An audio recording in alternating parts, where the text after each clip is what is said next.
গাড়ি কতটুকু পাস কতটুকু উচ্চতা।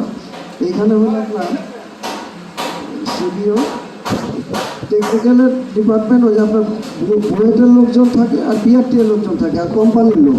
তা আমার কথা হলো এখানে আমরা যদি আমাদের বডি বিল্ডিং অ্যাসোসিয়েশন থেকে যদি আমরা আমাদের একটা ইঞ্জিনিয়ার এখানে নিয়োগ দিই বা ওইখানে করি, তাহলে জিনিসটা মনে হয় একটু ভালো হবে। যে আমরা বুঝাইতে পারবো যে আমরা যে গাড়িগুলো করি এটা পরে বিআরটিতে নিলে একটু সমস্যা হয়।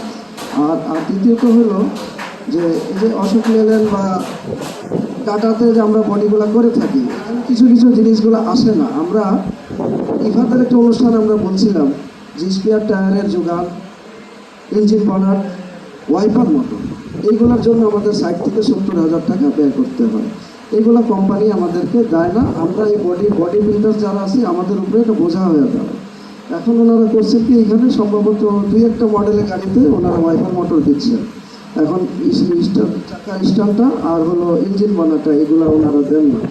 আর দ্বিতীয়ত হলো 3 নম্বরে হলো ওনারা যে বডি দেন বিভিন্ন ওয়ার্কশপে বা যারা বডি তৈরি করে, এই প্রতিষ্ঠানগুলি নিবন্ধন আছে কি না, বা যারা বডি, সবাই তো আমরা বডি করি, অনেকের ভ্যাট লাইসেন্স আছে কিন্তু ওনারা ভ্যাট দিতে পারতেছে না।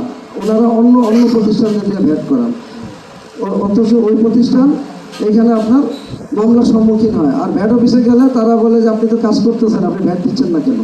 আপনার তো দেখে আপনার এখানে গাড়ি আমি ভিডিও করে আনছি, আপনি দেবেন না কেন? আমরা বলি যে না, এটা তো মনে করেন এটা কোম্পানি দিয়ে দিচ্ছে, কোম্পানি দেবে কেন? আপনি প্রতিষ্ঠান করছেন, একটা ভ্যাট আপনি দেবেন। তারপরে ওনারা বলে যে আমাদেরকে টাকা দেন, 2000 আমরা দিই, 1000 বা 500 ইন্সপেক্টরে দিই, আর কাউরে দিই না। বিভিন্ন জায়গায় দেখা যায় বিভিন্ন অঞ্চলে গিয়ে যে ওনারা নাকি ইন্সপেক্টরে দেন 1000 টাকা, সুপারে দেন 3000 টাকা, আর যে সিল মারে তার দেন 500 টাকা। এইভাবে অনেক টাকাগুলো ব্যয় হয়। আমরা এইভাবে এলোমেলো না করে আমরা আমাদের যে বডি বিল্ডিং অ্যাসোসিয়েশন এর মাধ্যমে যদি আমরা একটা